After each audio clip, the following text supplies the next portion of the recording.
कि आप माइंड में कोई भी कैलकुलेशन कर पाएंगे और किसी का भी स्क्वायर निकाल पाएंगे। 1 से लेकर के 1000 तक का कोई भी नंबर ले लीजिए, आप हर किसी का स्क्वायर निकाल पाएंगे। अब एग्जांपल के तौर पर अगर मैं आपसे बोलूं कि आप मुझे बताइए कि 675 का स्क्वायर क्या होगा, अगर आप इसको सॉल्व करने के लिए जाएंगे तो आपको कम से कम भी 1 मिनट का टाइम लगेगा। लेकिन इस ट्रिक से मैं आपको इसका आंसर बताता हूं, इसका आंसर होगा 4,55,625। अब इसी तरीके से आप भी कर पाओगे अपने माइंड के अंदर अगर आप ये ट्रिक सीख लेते हो। तो ये जानने के लिए इस वीडियो को एंड तक जरूर से देखना।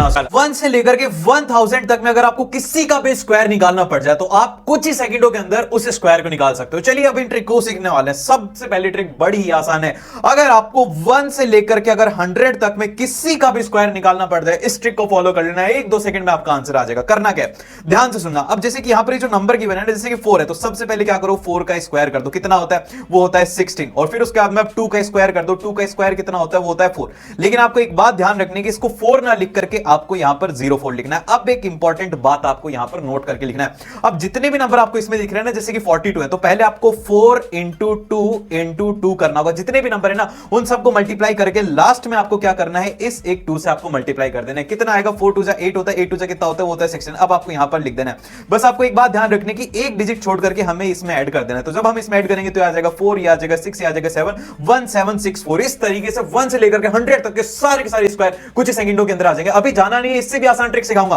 अब आती है सेकंड ट्रिक। अब मान लो कि अगर 100 से बड़ा नंबर हो गया तो क्या करेंगे? जैसे कि ये नंबर है ना 106, तो ये तो उससे भी ज्यादा आसानी, इसमें तो कुछ करने की जरूरत नहीं। जैसे कि 106 है ना, तो सबसे पहले 106 में क्या करना है कि इसकी जो यूनिट डिजिट है ना, लास्ट वाली डिजिट, वो इसमें ऐड कर देनी। ये कितनी हो जाएगी? ये हो जाएगा 112। अब आपको क्या करना है, ध्यान रखना है। अब जो नेक्स्ट स्टेप आएगा, अब ये जो 6 था ना, 6 का क्या करो, स्क्वायर करो। 6 का स्क्वायर कितना होता है? वो होता है 36। और जो ये अब हमारा नंबर आया था ना, इसको इसके आगे लिख दो 11236 इसका आंसर हो गया। तो इस तरीके से आप किसी भी नंबर को 100 से ऊपर वाले को पता कर सकते हो। अब एक और बहुत ही ज्यादा छोटी सी ट्रिक बताता हूं, जिससे कि किसी भी नंबर को निकाल सकते हो। जैसे कि अगर मान लो कि 35 का स्क्वायर निकालना पड़ जाए, जिस भी नंबर के लास्ट में आपको 5 दिखता है ना, उसके लिए ट्रिक बड़ी ही आसान रहेगी। हमेशा हमेशा के लिए याद रख लेना कि 5 का स्क्वायर क्या होता है। 5 का स्क्वायर क्या होता है? वो होता है 25। ठीक है, ये आपने लिख दिया। अब इसके आगे वाली जगह के ऊपर क्या आएगा, ये ध्यान से समझना। अब जैसे कि ये नंबर क्या है, ये है 3, तो 3 के आगे वाला नंबर क्या आता है? वो आता है 4। तो आपको क्या करना होगा, 4 को और 3 को मल्टीप्लाई कर देना, मतलब कि एक डिजिट आगे वाले को मल्टीप्लाई कर देना। कितना आ जाएगा? वो आ जाएगा 12। तो 1225 इसका आंसर हो गया।